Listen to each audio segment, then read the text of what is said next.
دکھی آتما اور عظیم بادشاہ کا واقعہ۔ پہلے ہندوستان کے ایک وسیع عریض علاقے پر ایک نیک اور عادل مسلمان بادشاہ سلطان عزیز الدین کی حکومت تھی۔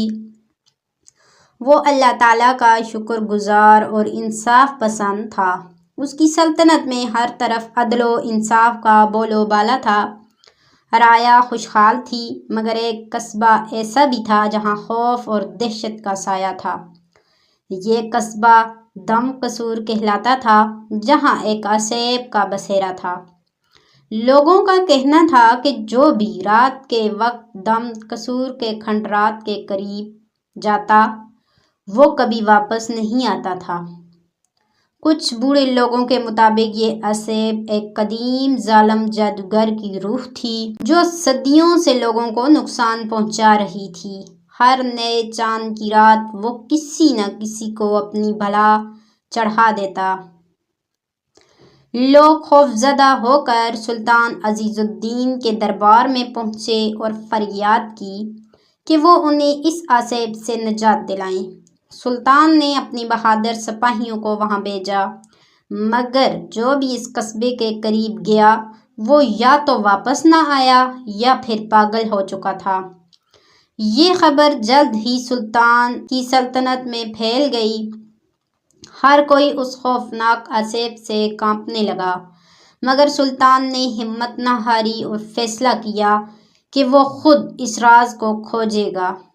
دم قصور کے قریب ایک گاؤں میں ایک محنتی لکڑہارا عبداللہ اپنی بیوی اور 2 بچوں کے ساتھ رہتا تھا۔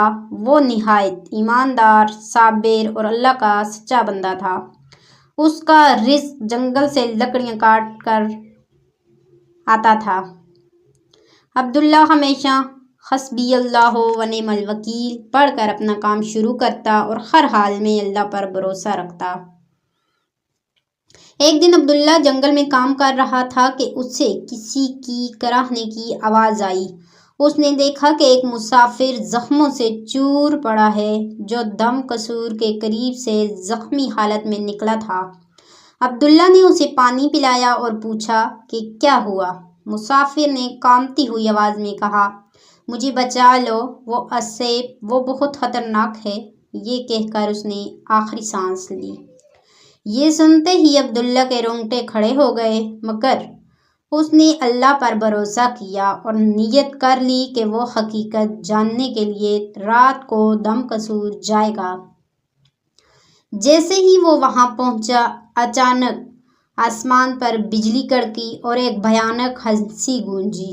عبداللہ، تم نے اعوذ باللہ من الشیطان الرجیم پڑھا اور آگے بڑھا۔ اسی دوران سلطان عزیز الدین کی بیٹی شہزادی مریم ایک عجیب بیماری میں مبتلا ہو گئی۔ دن بدن وہ کمزور ہوتی جا رہی تھی اور کوئی حکیم اس کی بیماری کی تشخیص نہ کر سکا۔ محل میں کہرام مچ گیا۔ ایک رات ایک درویش دربار میں آیا اور کہا، شہزادی پر اسیب کا سایہ ہے اور یہ سایہ دم قصور کے جادو سے جڑا ہوا ہے۔ جب تک کہ وہ اسیب زندہ ہے شہزادی کی حالت بدتر ہوتی جائے گی۔